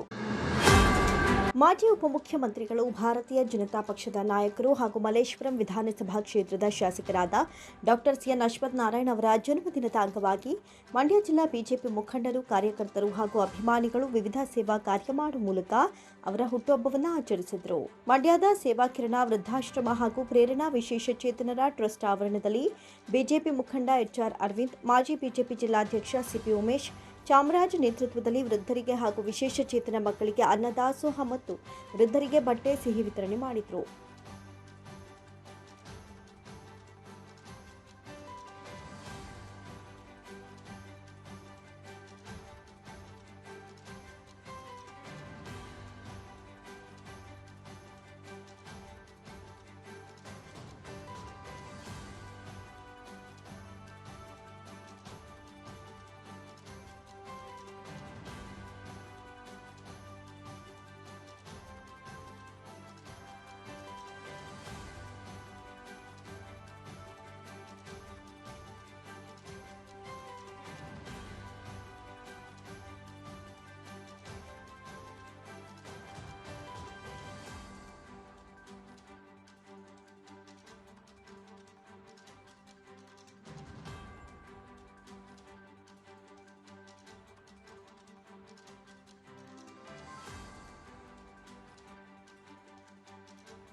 ಎಚ್ಆರ್ ಅರವಿಂದ್ ಮಾತನಾಡಿ, ಮಾಜಿ ಉಪಮುಖ್ಯಮಂತ್ರಿ ಅಶ್ವಥ್ ನಾರಾಯಣ್ ಅವರ ರೀತಿಯಲ್ಲಿ ಸಂಘಟನಾ ಚಾತುರ್ಯವನ್ನ ಪ್ರತಿಯೊಬ್ಬ ಮೇಲ್ಮಟ್ಟದ ರಾಜಕಾರಣಿಗಳು ಬೆಳೆಸಿಕೊಳ್ಳಬೇಕು ಅಂತ ಕರೆಕೊಟ್ಟಿದ್ದಾರೆ. ಯತ್ನಾಳ್ ಅವರ ವಿಚಾರಕ್ಕೆ ಅರವಿಂದ್ ರವರು ಟಾಂಗ್ ಕೊಡುತ್ತಾ ಈ ರೀತಿಯಾಗಿ ತಮ್ಮ ಭಾವನೆಗಳನ್ನು ವ್ಯಕ್ತಪಡಿಸಿದರು. ಯತ್ನಾಳ್ ಅವರು ಅಶ್ವಥ್ ನಾರಾಯಣ್ ಅವರ ರೀತಿಯಲ್ಲಿ ಸಂಘಟನೆ ಮಾಡುವ ಗುಣವನ್ನ ತೋರಬೇಕೇ ವಿನಃ ರಾಜ್ಯಾಧ್ಯಕ್ಷರ ವಿರುದ್ಧ ನಿರಂತರ ದೂರುವುದು ಸರಿಯಲ್ಲ ಅಂತ ಎಚ್ಚರಿಸಿದರು. ಇವತ್ತು ಪ್ರತಿ ಬಾರಿಯಾಗಿ ನಮ್ಮ ಹಲವಾರು ನಾಯಕರುಗಳನ್ನು ಹುಟ್ಟುಹಬ್ಬವನ್ನು ನಾವು ವೃದ್ಧಾಶ್ರಮದಲ್ಲಿ ವೃದ್ಧರೊಟ್ಟಿಗೆ ಕೂಡಿ ಹುಟ್ಟುಹಬ್ಬವನ್ನು ಅವರಿಗೆ ಒಂದು ಮಧ್ಯಾಹ್ನದ ಭೋಜನದ ವ್ಯವಸ್ಥೆ ಮಾಡೋದರ ಮೂಲಕ ಕೇಕನ್ನು ಕತ್ತರಿಸೋದ್ರ ಮೂಲಕ ಬಹಳ ವರ್ಷಗಳಿಂದ ಮಾಡ್ತಾ ಬರ್ತಾ ಇದ್ದೀವಿ. ನಮ್ಮ ಮಾಜಿ ಉಪಮುಖ್ಯಮಂತ್ರಿಗಳಾದ CN ಅಶ್ವಥ್ ನಾರಾಯಣರವ ಸಾಹೇಬ್ರದ ಹುಟ್ಟುಹಬ್ಬವನ್ನು ಕೂಡ ಇವತ್ತು ಅದೇ ರೀತಿ ಸರಳ ರೀತಿಯಲ್ಲಿ ಆಚರಣೆಯನ್ನು ಮಾಡಿದ್ದೇವೆ. ಜೊತೆಗೆ ಚಾಮರಾಜ್ ಅವರು ಮತ್ತು ನಮ್ಮ ಉಮೇಶ್ ಅಣ್ಣವರೆಲ್ಲ ಸೇರಿ ವೃದ್ಧರಿಗೆ ಬಟ್ಟೆಯನ್ನು ಕೂಡ ವಿತರಣೆ ಮಾಡಿರೋದು ಈ ಸಲ ತುಂಬ ವಿಶೇಷವಾಗಿದೆ. ಈ ಸಂದರ್ಭದಲ್ಲಿ ಅಶ್ವಥ್ ನಾರಾಯಣರವ ಅವರ ಆಯುಸ್ಸು ಆರೋಗ್ಯ ಭಗವಂತ ಕರುಣಿಸಲಿ, ಇನ್ನಷ್ಟು ಉನ್ನತ ರಾಜಕೀಯ ಸ್ಥಾನಮಾನಗಳು ಲಭಿಸಲಿ ಅಂತ ಈ ಸಂದರ್ಭದಲ್ಲಿ ಕೇಳ್ತಾ, ಈ ಒಂದು ವಾಹಿನಿ ಮೂಲಕ ನಮ್ಮ ರಾಜ್ಯ ನಾಯಕರಿಗೆ ಒಬ್ಬ ಕಾರ್ಯಕರ್ತರಾಗಿ, ಸಾಮಾನ್ಯ ಕಾರ್ಯಕರ್ತನಾಗಿ ನಿವೇದನೆ ಏನು ಮಾಡಲಿಕ್ಕೆ ಬಯಸ್ತೀನಿ ಅಂದರೆ, ಮೊನ್ನೆ ಅಶ್ವಥ್ ನಾರಾಯಣ ಅವರು ತಿಂಗಳು 25ನೇ ತಾರೀಕು ನಮ್ಮ ವಾಜಪೇಯಿ ಅವರ ಜನ್ಮದಿನದ ಪ್ರಯುಕ್ತ ಒಂದು ಅದ್ಭುತವಾದ ಕೆಂಪೇಗೌಡರ ಒಕ್ಕಲಿಗರ ವೇದಿಕೆ ಅಂತ ಒಂದು ಕಾರ್ಯಕ್ರಮ ಮಾಡಿದರು. ಆ ಕಾರ್ಯಕ್ರಮದಲ್ಲಿ ದೇವೇಗೌಡರ ಆದಿಯಾಗಿ, ಸಂತೋಷ್ ಜಿ ಆದಿಯಾಗಿ, ಯಡಿಯೂರಪ್ಪನವರ ಆದಿಯಾಗಿ ಎಲ್ಲರನ್ನೂ ಒಂದೇ ವೇದಿಕೆಗೆ ತಂದು ಸಂಘಟನೆಯ ಒಂದು ಶಕ್ತಿಯನ್ನು ತುಂಬಿದ್ರು ಕಾರ್ಯಕರ್ತರಿಗೆ ಅಂದರೆ ತಪ್ಪಾಗಲಿಕ್ಕಿಲ್ಲ. ಈ ಒಂದು ಮನೋಭಾವನೆ ನಾಯಕರುಗಳಿಗೆ ಬರದ ಹೊರತು ನಮ್ಮ ಪಕ್ಷಕ್ಕೆ ಹಿನ್ನಡೆ ಆಗ್ತದೆ. ದಯಮಾಡಿ ಯತ್ನಾಳ್ ಅವ್ರಿಗೆಲ್ಲ ನಾವು ಯತ್ನಾಳ್ ಅವ್ರಿಗೆ ಬಗ್ಗೆ ಮಾತಾಡೋಷ್ಟು ದೊಡ್ಡ ವ್ಯಕ್ತಿ ನಾವಲ್ಲ, ಆದರೆ ರಾಜ್ಯಾಧ್ಯಕ್ಷರು ಅಂತ ಯಾರನ್ನ ಮಾಡಿದ್ದಾರೆ ಅವ್ರನ್ನ ಒಪ್ಕೊಂಡು ಹೋಗುವಂಥದ್ದು ಪ್ರತಿಯೊಬ್ಬರು ಕಾರ್ಯಕರ್ತರಾಗಲಿ ನಾಯಕರುಗಳಾಗಲಿ ಗುಣವನ್ನು ಬೆಳೆಸ್ಕೊಬೇಕು. ಆ ಒಂದು ಮುನ್ನುಡಿಯನ್ನು ನಮ್ಮ ಡಾಕ್ಟರ್ ಅಶ್ವಥ್ ನಾರಾಯಣವರು ಅತ್ಯಂತ ಒಳ್ಳೆಯ ಕೆಲಸವನ್ನು ನಡೆಯನ್ನು ಮಾಡೋದ್ರ ಮೂಲಕ ಸಮಾಜದಲ್ಲಿ ಗೌಪ್ಯವಾಗಿ ಕೆಲಸ ಮಾಡುವಂಥ ಸಮಾಜಮುಖಿಯನ್ನು ಸಮಾಜಕ್ಕೋಸ್ಕರ ಚಿಂತನೆ ಮಾಡಿ ಕೆಲಸ ಮಾಡುವಂಥವ್ರನ್ನ ಗೌರವಿಸುವಂಥ ಕೆಲಸವನ್ನು ಡಾಕ್ಟರ್ ಅಶ್ವಥ್ ನಾರಾಯಣ್ ಸಾಹೇಬರು ಅವತ್ತು ಮಾಡಿದ್ದಾರೆ. ಅವರಿಗೆ ಮಗದೊಮ್ಮೆ ತಾಯಿ ಚಾಮುಂಡೇಶ್ವರಿ ಅಧಿದೇವತೆಯಲ್ಲಿ ಪ್ರಾರ್ಥಿಸೋಣ. ಮುಂದಿನ ದಿನಗಳಲ್ಲಿ ರಾಜಕೀಯ ಉಜ್ವಲ ಭವಿಷ್ಯವನ್ನು ಭಗವಂತ ಕರುಣಿಸಲಿ ಅಂತ ಪ್ರಾರ್ಥಿಸ್ತಾ ನನ್ನ ಮಾತು ವಿರಾಮ ಹೇಳಕ್ಕೆ ಬಯಸ್ತೀನಿ. ಧನ್ಯವಾದಿಸ್ತೀನಿ. ಮಾಜಿ ಬಿಜೆಪಿ ಜಿಲ್ಲಾಧ್ಯಕ್ಷ CP ಉಮೇಶ್ ಚಾಮರಾಜ್ ಶುಭ ಕೋರಿದರು. ಕರ್ನಾಟಕ ರಾಜಕಾರಣದಲ್ಲಿ ಉಪಮುಖ್ಯಮಂತ್ರಿಯಾಗಿ, ಉನ್ನತ ಶಿಕ್ಷಣ ಸಚಿವರಾಗಿ ಅವರದೇ ಆದಂಥ ಛಾಪು ಮೂಡಿಸಿದಂಥ ಡಾಕ್ಟರ್ CN ಅಶ್ವಥ್ ನಾರಾಯಣ್ ಅವರ ಹುಟ್ಟುಹಬ್ಬ ಪ್ರತಿ ವರ್ಷವೂ ಕೂಡ ಮಂಡ್ಯ ಜಿಲ್ಲೆಯಲ್ಲಿ ಅವರ ಹುಟ್ಟುಹಬ್ಬನ ಅದ್ದೂರಿಯಾಗಿ ಆಚರಿಸ್ತಾರೆ. ಅದೇ ರೀತಿ ಅನೇಕ ದೇಗುಲಗಳಲ್ಲಿ ಪೂಜೆ ಮಾಡಿ ವೃದ್ಧಾಶ್ರಮಗಳಿಗೆ ಸೇವೆ ಮಾಡುವುದರ ಮೂಲಕ ಅವರಿಗೆ ಹುಟ್ಟುಹಬ್ಬದ ಶುಭಾಶಯಗಳನ್ನ ಕೋರ್ತಾ ಎಲ್ಲ ಭಾರತೀಯ ಜನತಾ ಪಾರ್ಟಿ ಕಾರ್ಯಕರ್ತರು ಅವರ ರಾಜಕೀಯ ಭವಿಷ್ಯ ಆರೋಗ್ಯ ಉಜ್ವಲವಾಗಿರಲಿ ಅಂತ ಹಾರೈಸಿದಂಥದ್ದು ಪ್ರತಿ ಸಾರಿನೂ ಮಾಡಿದ್ದಾರೆ, ಈ ಸರನೂ ಮಾಡ್ತಾಯಿದ್ದಾರೆ. ಕರ್ನಾಟಕದ ಒಕ್ಕಲಿಗರ ನಾಯಕರಾದ ಮಾಜಿ ಉಪಮುಖ್ಯಮಂತ್ರಿಗಳು ಆದ ಅಶ್ವಥ್ ನಾರಾಯಣ ಅವರ ಹುಟ್ಟುಹಬ್ಬದ ಅಂಗವಾಗಿ ನಾವು ಇದೇ ವೃದ್ಧಾಶ್ರಮಕ್ಕೆ ಬಟ್ಟೆ ಸೀರೆಯನ್ನು ಕೊಟ್ಟಿದ್ದು. ಅದೇ ರೀತಿಯಾಗಿ ಅಶ್ವಥ್ ನಾರಾಯಣ ಅವರು ಮುಂದೆ ಒಕ್ಕಲಿಗ ನಾಯಕರಾಗಿ ಹೊರ ಹೊಮ್ಮಲಿ ಅಂತ ಹೇಳಿ ಆ ತಾಯಿ ಚಾಮುಂಡೇಶ್ವರಿ ಹತ್ರ ಕೇಳ್ತೀನಿ. ಅದೇ ರೀತಿಯಾಗಿ ಅವರ ರಾಜಕಾರಣ ಜೀವನದಲ್ಲೂ ಕೂಡ ಅವರು ತುಂಬ ಉನ್ನತವಾಗಿ ಬೆಳೆದು ಮುಂದೆ ಅವರು CM ಆಗಲಿ ಅಂತೇಳಿ ಆ ತಾಯಿ ಅನ್ನಪೂರ್ಣೇಶ್ವರಿ ಹತ್ರ ಬೇಡ್ಕೊಂಡು ಅವರು ಇದೇ ಮಂಡ್ಯ ಜಿಲ್ಲೆಯ ಮೊಮ್ಮಗನಾಗಿದ್ದು ಅವರು ಮಂಡ್ಯಕ್ಕೆ ತುಂಬ ಕೊಡುಗೆಗಳನ್ನು ಇನ್ನು ಮುಂದೆ ಕೊಡಲಿ ಅಂತ ಹೇಳಿ ಆ ತಾಯಿ ಚಾಮುಂಡೇಶ್ವರಿ ಹತ್ರ ಕೇಳ್ಕೊಳ್ತೀನಿ. ಈ ಸಂದರ್ಭದಲ್ಲಿ ವಿವೇಕ್, ಸತೀಶ್, ಸುರೇಶ್, ವಿದ್ಯಾನಾಗೇಂದ್ರ, ಸಿದ್ದರಾಜು ಸೇರಿದಂತೆ ಮತ್ತಿತರರು ಭಾಗಿಯಾಗಿದ್ದರು. ಮಳವಳ್ಳಿ ಪಟ್ಟಣದಲ್ಲಿ ಫೆಬ್ರವರಿ 7 ಮತ್ತು 8ರಂದು ವಿಜೃಂಭಣೆಯಿಂದ ನಡೆಯಲಿರುವ ಐತಿಹಾಸಿಕ ಪಟ್ಟಣದಮ್ಮ ಸಿಡಿ ಹಬ್ಬದ ಯಶಸ್ವಿಗೆ ತಾಲೂಕು ಆಡಳಿತದ ವತಿಯಿಂದ ಪೂರ್ವ ಸಕಲ ಸಿದ್ಧತೆಗಳನ್ನು ಕೈಗೊಳ್ಳಲಾಗುತ್ತಿದೆ ಅಂತ ಉಪವಿಭಾಗಾಧಿಕಾರಿ ಎಂ ಶಿವಮೂರ್ತಿ ತಿಳಿಸಿದರು.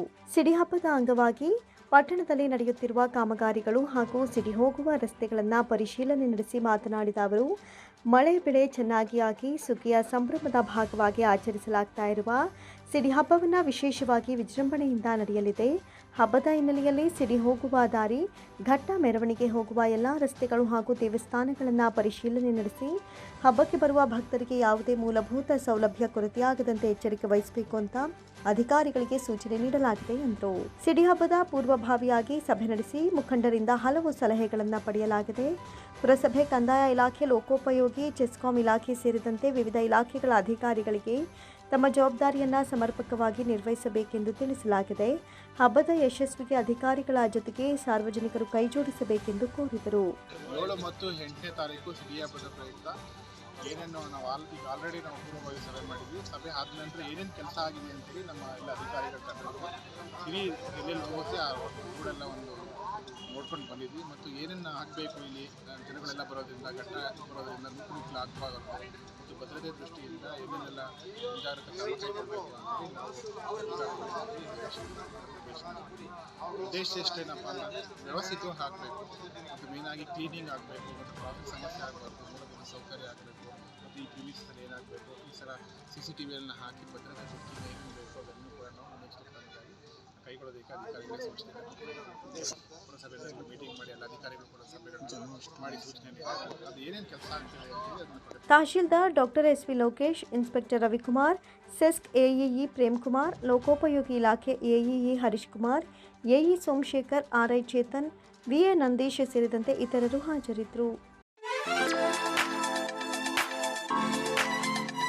AM furniture showroom Mandya.